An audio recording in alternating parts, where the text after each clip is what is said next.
This is Democracy Now!, democracynow.org, The War and Peace Report. I'm Amy Goodman. A new survey by the Pew Research Center finds the public reaction to the shooting of Michael Brown is sharply divided along racial lines. 80% of African Americans say the case raises important issues about race that need to be discussed. Less than 40% of whites agree. In fact, nearly half of whites say race is getting more attention than it deserves. African Americans are also more critical of the police response to the protests, with 65% saying police have gone too far, compared to just 33% of whites. That rift has called to mind the racial divisions that split open in the 60s with a series of uprisings in cities across the country. In 1967, President Lyndon Johnson established what became known as the Kerner Commission to investigate the causes of the unrest. In February 1968, the commission famously concluded, quote, "Our nation is moving toward two societies, one black, one white, separate and unequal." Well, just over a month later, the assassination of Dr. Martin Luther King Jr. sparked uprisings in more than 100 cities across the country, including Kansas City, Missouri, where the National Guard was deployed and at least 5 people were killed.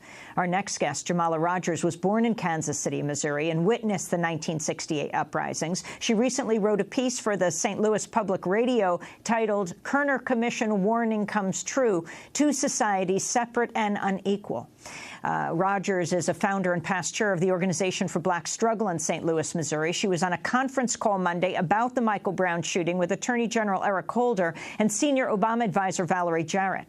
We're also joined by Phillip Agnew, Executive Director of Dream Defenders, a network of youth of color and their allies who engage in nonviolent civil disobedience and civic engagement to bring about change. He just came into Ferguson last night, and we're going to find out why. But first, to Jamal, we're going to start with, we'll start with Phillip Agnew. Why did you come to Ferguson, to the streets of Ferguson, Phillip?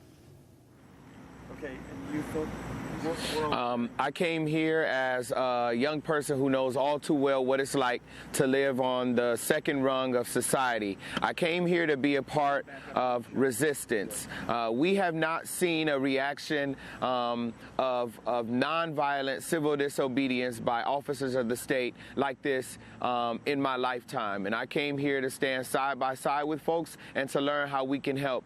I came here because just last year we had a young man murdered by an officer of the Miami Beach Police Department in cold blood, and a year later he's still paid and on the force. I came here because this moment, this town has become the epicenter and a test ground for what the what American officers of the state will do and have done around the country to repress First Amendment rights, the rights to peaceably assemble, and anybody that does not see it, doesn't wake up right now, is in for a rude awakening tomorrow.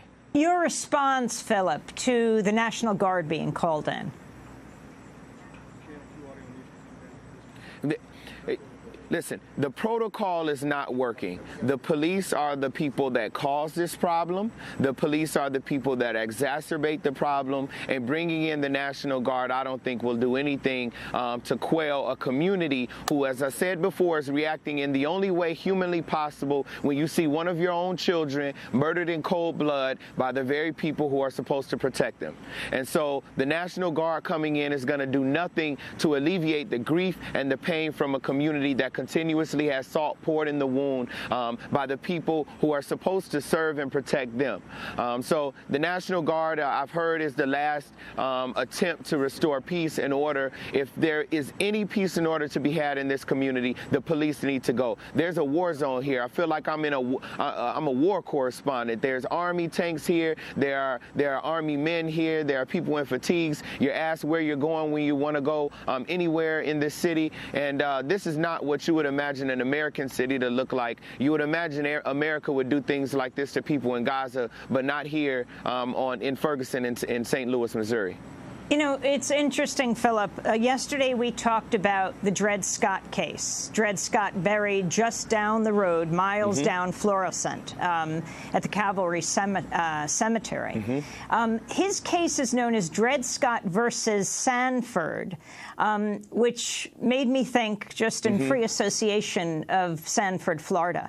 You really rose to national prominence in dealing with the Trayvon Martin case, the killing of another young man. man by a wannabe police officer, a local volunteer security guy, right, George Zimmerman, who was acquitted.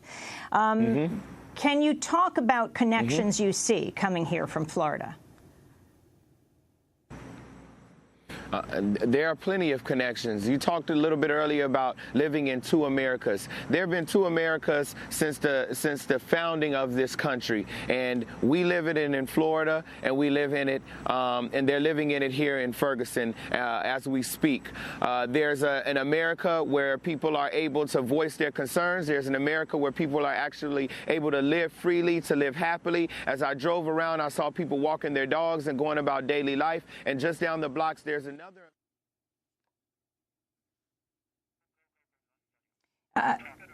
We're going to go to a break and just fix the audio. You've been listening to Phillip Agnew, who's the head of Dream Defenders. He just came into to Ferguson, Missouri from Florida as people are gathering there, deeply concerned about racial justice in this country. We'll also be joined by Jamala Rogers of the Organization for Black Struggle. Again, we're on the streets of Ferguson, Missouri. Stay with us.